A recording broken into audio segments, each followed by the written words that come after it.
Not quite abidin. Photo, Charlie Neibergall AP. Joe Biden is not my favorite Democrat. Over his half-century in public service, the former senator from MBNA did much to alienate pinko proponents of purity politics such as myself. The man undermined integration, championed mass incarceration, abetted financial deregulation, and greenlit the Iraq invasion.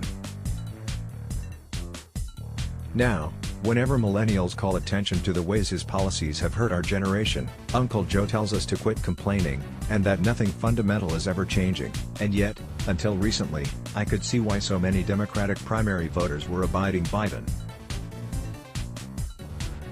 There's a very good chance that Mitch McConnell will control the Senate no matter who wins the presidency next year, and even if he doesn't, a Democratic Senate majority will depend on the votes of lawmakers well to the right of 2019 Biden. President Bernie Sanders or Elizabeth Warren would be lucky to get health care and climate legislation as ambitious as Biden's past their party's problem solvers.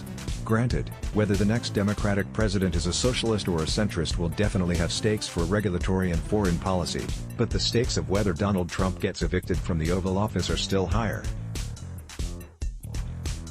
So why not do the electable thing, and nominate an affable old white guy who's managed to win the trust of the Democrats' African American base, while remaining just racist enough to make white swing voters comfortable.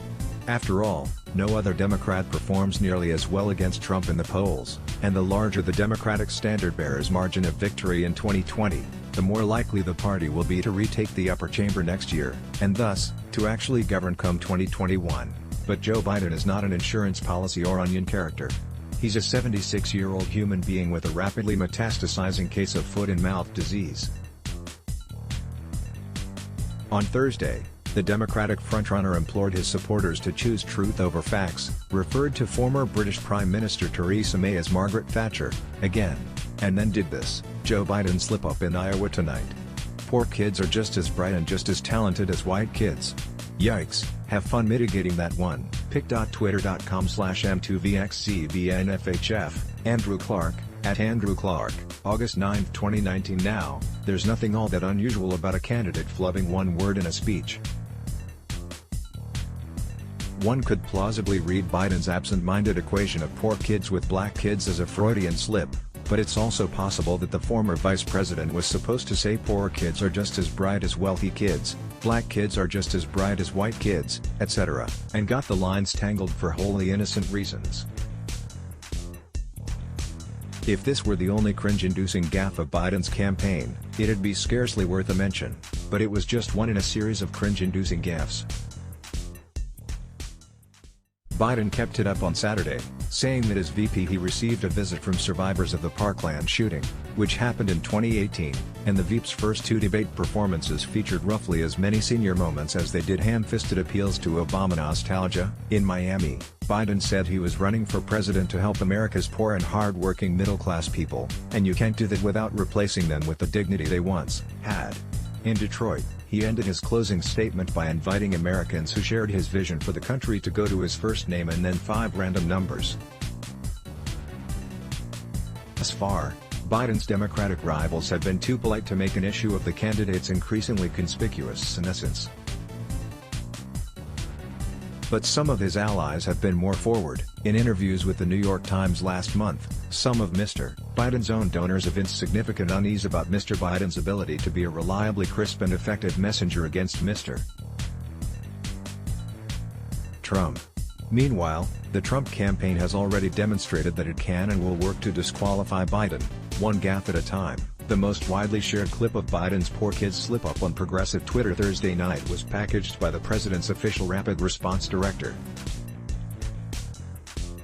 On Saturday, Trump himself called out Biden's truth over facts flub. Electability is in the eye of the beholder. I'm far from convinced that there's a trade-off between how progressive a Democratic candidate is, and how likely he or she would be to prevail next November. Bernie Sanders is something close to a known commodity at this point, and he still polls quite well against Trump. Elizabeth Warren is proving herself a far stronger campaigner than many skeptics had predicted. That said, those in the market for a conventionally electable moderate have plenty of safer bets than an Iraq war supporter in ostensible cognitive decline. Amy Klobuchar consistently wins elections in Minnesota by a wider margin than the state's partisan lean would predict. Cory Booker is an amiable orator with a gift for inspiring documentaries about himself and rescuing freezing dogs. Beto O'Rourke came within a couple points of beating an incumbent senator in Texas, and he's starting to get really good at cursing. Steve Bullock has managed to win elections as a pro-choice, pro-labor, pro-gun safety Democrat in Montana, and Pete Buttigieg is easily the most lifelike android that Democratic consultants have ever manufactured. None of these candidates inspire euphemistic whispers about whether they've lost a step. None has a half-century worth of controversial congressional votes that Trump's henchmen can cynically exploit. Like Hillary Clinton before him, Biden will bring a record of supporting failed foreign interventions, catering to despised financial institutions, and demagoguing about super-predators with him to the general election. Which is to say, nominating him will enable Trump to once again cast himself as the alternative to a discredited political establishment, and his opponent as a betrayer of black voters, in targeted Facebook ads. Were Biden as sharp today as he was when debating Paul Ryan in 2012, one might feel confident in his capacity to rebut such attacks. But he isn't. Finally, Joe Biden is the only candidate in the Democratic field who can plausibly win the nomination without running an impressive campaign.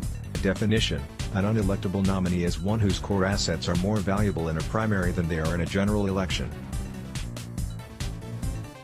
If Biden stumbles into the nomination on the strength of his association with Barack Obama, and the goodwill he's accrued with the Democratic faithful as one of the party's elder statesmen, there's a significant risk that the general electorate will be less forgiving of his contemporary weaknesses. Is it possible that swing voters will be as indifferent to Biden's rhetorical hiccups and personal baggage as they were to Trump's in 2016, or that the threat of another 4 years of this administration will ensure high Democratic turnout for a Biden-led ticket?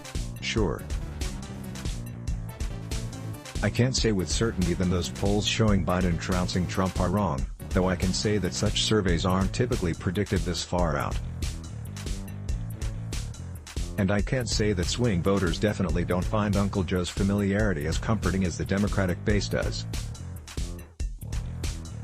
But do you want to bet the White House on it? Sign up for the Intelligencer newsletter, daily news about the politics, business, and technology shaping our world. Terms and privacy notice. By submitting your email, you agree to our terms and privacy notice and to receive email correspondence from us.